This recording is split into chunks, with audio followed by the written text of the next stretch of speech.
शक्ति तुम अकेली नहीं। भारत में किसी दुष्कर्म पीड़िता के लिए इंसाफ की जंग आसान नहीं होती, लिहाजा हमने अब ये बीड़ा उठाया है। उन्नाव मामला साफ दिखाता है ये जंग आसान नहीं। उन्नाव पीड़िता इंसाफ के लिए अब तक इंतजार कर रही है।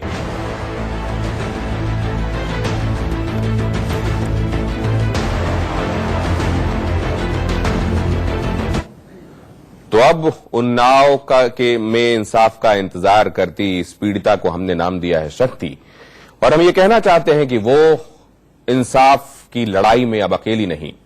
उन्नाव पीड़िता केस में खूब हंगामा हो रहा है, संसद से सड़क तक इंसाफ की मांग हो रही है। संसद में विपक्षी नेता सरकार के खिलाफ हल्ला बोल रहे हैं, सड़क पर यूपी सरकार को घेरा जा रहा है, और इस बीच सवाल उठ रहा है कि जब पीड़िता का परिवार बर्बादी की कगार पर पहुंच गया, जब वो खुद आईसीयू में मौत से जंग लड़ रही है, तब जाकर देश के हुक्मरान जागे हैं, देश की संसद जागी है। काश 2 साल पहले से ये आवाज मुखर हुई होती तो आज पीड़िता के साथ इतना अत्याचार नहीं हुआ होता, उसके परिवार के लोग भी जीवित होते। लेकिन ये सब कुछ एक बाहुबली विधायक के रसूख के आगे हार गया, और इंसाफ आज कानून की चौखट पर दम तोड़ता दिखाई दिया।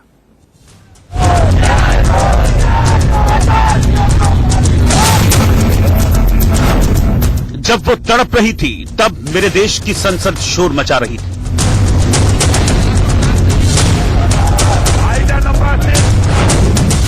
जब वो मौत से जंग लड़ रही थी तब मेरे देश के नेता हल्ला मचा रहे थे।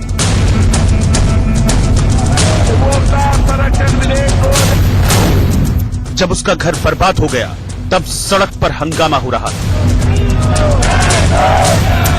कहने को, बताने को, समझाने को बहुत कुछ है, लेकिन क्या फायदा।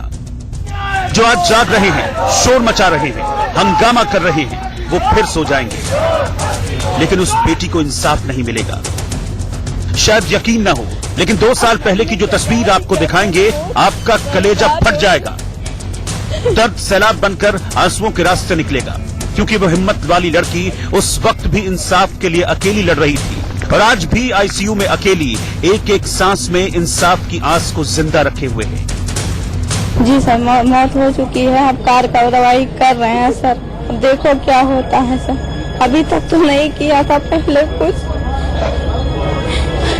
अब मरने के बाद ही कर रहे तो बहुत बड़ी बात होगी। कुछ पुलिस कर्मियों को भी कार्रवाई की गई है, कुछ लोगों को पकड़ा गया है। सर बाकी वालों को पूरे पकड़ ले तो सबसे मेहरबानी होगी। चीखती चिल्लाती आंसू बहाती इस दामिनी की आवाज सुनी आपने? शायद नहीं। अगर सुनी होती तो आज उत्तर प्रदेश के मुख्यमंत्री कांवड़ियों पर हेलीकॉप्टर से फूल बरसाने की बजाय इस लड़की को इंसाफ दिलाने की कोशिश कर रहे होते। अगर 2 साल पहले इस लड़की की फरियाद सुनी गई होती तो यूपी के डीजीपी को ट्रक की टक्कर पहली नजर में हादसा नहीं लगता।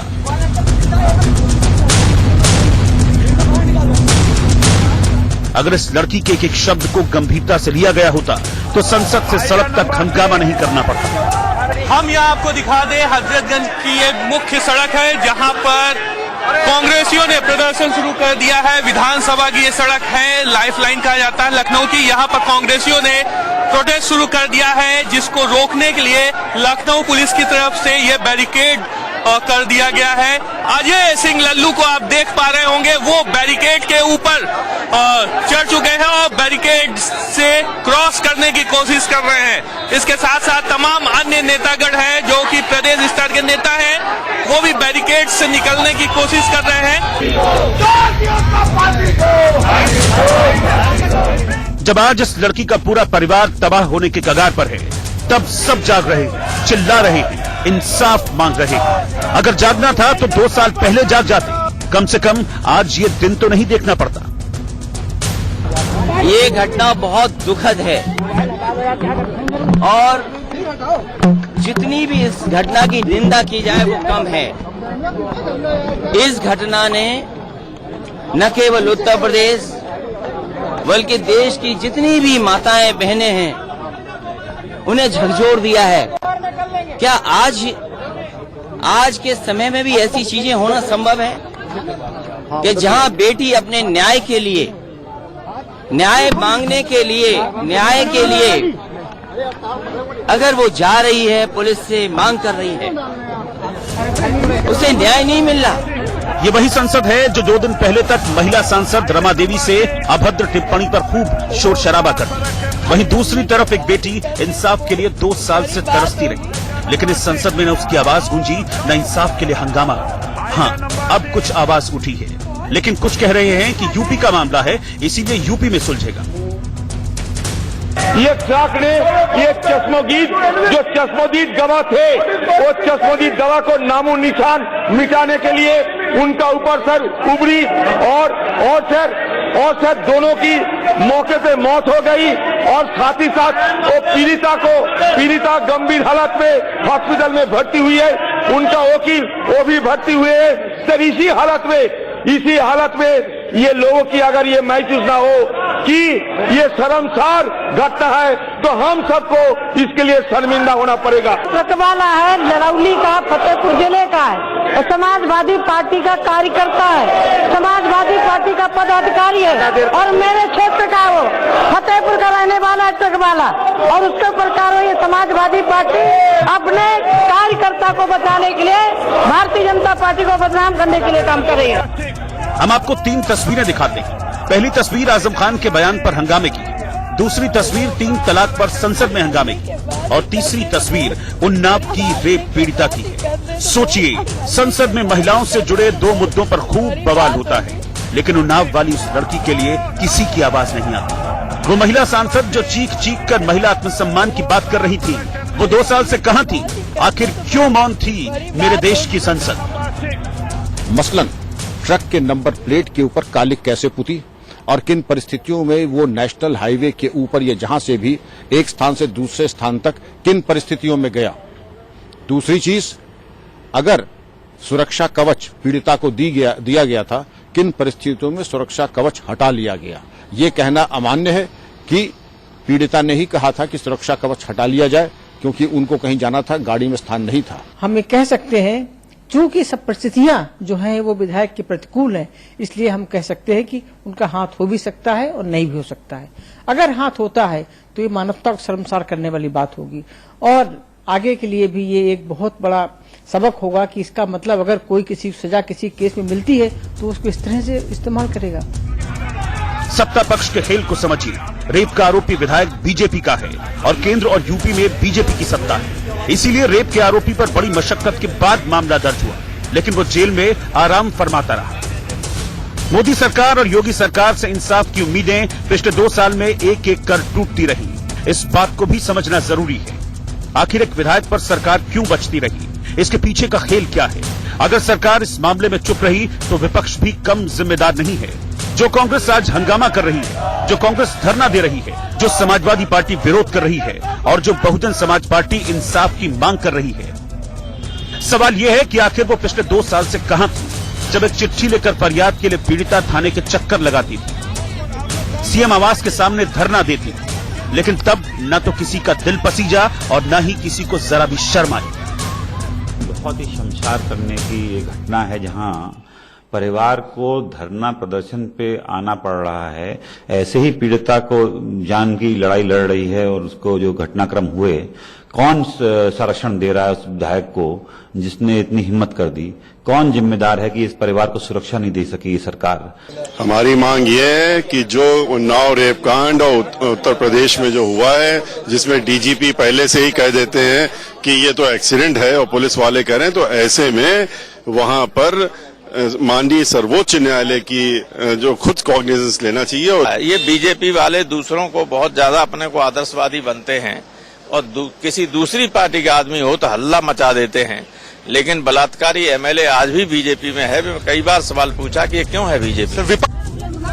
पिता चला गया, चाची चली गई, मौसी चली गई, चाचा जेल में बंद है, मां बेसहारा है, वकील वेंटिलेटर पर है। एक एक कर रिश्तेदार मुंह मोड़ रहे हैं, क्योंकि उस बाहुबली विधायक ने खौफ का इतना इंतजाम कर दिया है कि कौन उसके सामने टिक पाए। जब सरकार और पुलिस ही लीपापोती में लगे रहे तो कौन दिलाएगा इस रेप पीड़िता को इंसाफ? लेकिन हम सलाम करते हैं इस लड़की के जज्बे को, जो पिछले 2 साल से अकेले लड़ रही है, भिड़ रही है, कभी गिरती है, कभी संभलती है, लेकिन कभी हारती नहीं। उन्नाव की बेटी को इंसाफ तो नहीं मिला, लेकिन उसका परिवार पूरी तरह उजड़ गया है। अब वो अस्पताल में सांसें गिन रही है, लेकिन उसकी इस हालत के लिए यूपी पुलिस भी जिम्मेदार ठहराई जा रही है। आरोप लग रहा है कि अगर यूपी पुलिस ने अपना काम सही किया होता तो पीड़िता को इतना सब कुछ नहीं सहना पड़ता। केस की जांच से लेकर पीड़ित परिवार की सुरक्षा तक यूपी पुलिस की भूमिका सवालों के घेरे में है। 15 महीने पहले जब पीड़िता ने अपना दर्द बयां किया था, तब पूरा देश सन्न रह गया था। एक 17 साल के बच्चे के साथ दरिंदगी की सारी हदें पार की गईं, लेकिन वो फिर भी नहीं टूटी। पुलिस के पास गई, सरकार से गुहार लगाई, वो इंसाफ की जंग लड़ती रही। आज वो मौत से जंग लड़ रही है, अस्पताल के बिस्तर पर बेसुध पड़ी है। पहले केस दर्ज कराने के लिए दर-दर भटकी और फिर आरोपी बीजेपी विधायक कुलदीप सिंह सेंगर की गिरफ्तारी के लिए संघर्ष किया। इस बीच धमकी मिली, बाप की पुलिस हिरासत में मौत हो गई, चाचा जेल भेज दिए गए और पीड़िता का जीना मुश्किल कर दिया गया। मौत सजा दी जाए, फांसी की सजा दी जाए। आप लोगों को बहुत सताया है। साजिश रची है, अतुल सिंह भाई से हमारे पापा को मरवा डाला, मार डाला इन तीनों भाइयों ने। इन तीनों लोगों ने मिलकर मार डाला, अरुण सिंह, कुलदीप सिंह, अतुल सिंह, कुलदीप सिंह। फिर भी बीजेपी के रसूखदार विधायक से जंग जारी रही। तमाम मिन्नतों के बाद योगी की पुलिस ने सुरक्षा मुहैया कराई, लेकिन पुलिस सुरक्षा न कर सकी। आरोप तो ये भी लग रहे हैं कि योगी की पुलिस पीड़िता की सुरक्षा करने के लिए नहीं, बल्कि बीजेपी विधायक सेंगर के लिए मुखबिरी करने गई थी। पीड़ित परिवार ने आरोप लगाया है कि पुलिस वाले उनकी हर खबर सेंगर तक पहुंचाते थे। शायद इसीलिए रविवार को जब पीड़िता अपने परिवार वालों के साथ चाचा से मिलने के लिए निकली तो पुलिस को साथ नहीं लिया। दिन पहले मेरे घर पर आकर के सुरक्षा करनी नहीं था उस समय। सुरक्षा रही है सर, वो थाना में निकलते रहे, दूर रहे। किसने धमकी दी थी? हरपाल नवीन सिंह और कुन्नू। पीड़िता के साथ इतना बड़ा वाकया हो गया, लेकिन पुलिस ने उसे हादसा बता दिया। जिस पुलिस का काम पहले शक करना और फिर जांच करना है, वो कहने लगी कि ये तो महज एक्सीडेंट है। ड्राइवर का ये कहना है कि उसी बारिश में वो जो रोड जो है उसमें बीच में डिवाइडर नहीं है, जो इनकी जाने वाली रोड है फ्रॉम रायबरेली टू फतेहपुर, और जो गाड़ी की आने वाली रोड है वो फ्रॉम उन्नाव टू रायबरेली। तो आमने सामने की गाड़ियां थी, उन आमने सामने गाड़ियों में टक्कर हुई है और जिसकी वजह से हादसा हुआ है। पुलिस सवालों के घेरे में है। सूबे और केंद्र में सेंगर की पार्टी प्रचंड बहुमत के साथ है। सेंगर जेल में भी मौज काट रहा है। वैसे भी हमारे समाज में नेताओं का जेल जाना धब्बा नहीं बल्कि तमगा समझा जाता है। शायद यही रसूख यूपी पुलिस पर भारी पड़ गया। यूपी पुलिस का गनर क्यों गायब था? पुलिस टीम ने पीड़िता को अकेले क्यों जाने दिया? वारदात को हादसा बताने की कोशिश क्यों की गई? यूपी पुलिस अब तक गैंगरेप केस की जांच पूरी क्यों नहीं कर पाई? पीड़िता को बार बार धमकी मिलने के बाद भी सेंगर के खिलाफ एफआईआर दर्ज क्यों नहीं की गई? सेंगर की जेल क्यों नहीं बदली गई? ये वो सवाल है जिनका जवाब यूपी पुलिस से देते नहीं बन रहा। शायद इसीलिए मामले से पीछा छुड़ाने के लिए योगी सरकार सीबीआई जांच की सिफारिश कर रही है। सीबीआई जांच की सिफारिश इस बात का पक्का सबूत है कि योगी की पुलिस अपने काम में पूरी तरह से फेल साबित हुई है। Bureau report, India news. Unnao case में पुलिस की भूमिका शुरुआत से ही संदिग्ध रही है, चाहे केस दर्ज करने में आनाकानी करना हो या फिर पीड़िता के पिता की पुलिस हिरासत में मौत। यूपी पुलिस पर कई गंभीर आरोप हैं। अब पीड़िता के चाचा की तरफ से एफआईआर दर्ज कराई गई है और इसमें खुलासा हुआ है कि जो पुलिस वाले पीड़िता की सुरक्षा में लगे थे, असल में वो सेंगर के लिए जासूसी कर रहे थे। यूपी पुलिस पर सेंगर के लिए मुखबिरी करने का गंभीर आरोप लगा है। इंडिया न्यूज के पास एफआईआर की एक्सक्लूसिव कॉपी है। एफआईआर के मुताबिक गैंगरेप पीड़िता की सुरक्षा में लगे पुलिसकर्मी सूचना देते थे विधायक सेंगर को। गैंगरेप पीड़िता की गतिविधियों की पूरी जानकारी एमएलए को दी जाती थी। फर्स्ट इंफॉर्मेशन रिपोर्ट में यह भी कहा गया है कि कार दुर्घटना लड़की को जान से मारने का षड्यंत्र था और यह भी कहा गया है कि पीड़िता की यात्रा के प्लान की जानकारी भी बीजेपी विधायक को पहुंचाई गई थी। इसके अलावा पीड़िता कहां जाने वाली है, इसकी जानकारी विधायक के सहयोगियों को भी दी गई। पीड़ित परिवार का आरोप है कि पीड़िता की सुरक्षा में तैनात पुलिसकर्मी सेंगर के लिए जासूसी कर रहे थे। और अगर ये आरोप सच हैं तो इसका मतलब यह है कि पीड़िता और उसके परिवार पर यूपी की जासूस पुलिस 24 घंटे निगाह रख रही थी।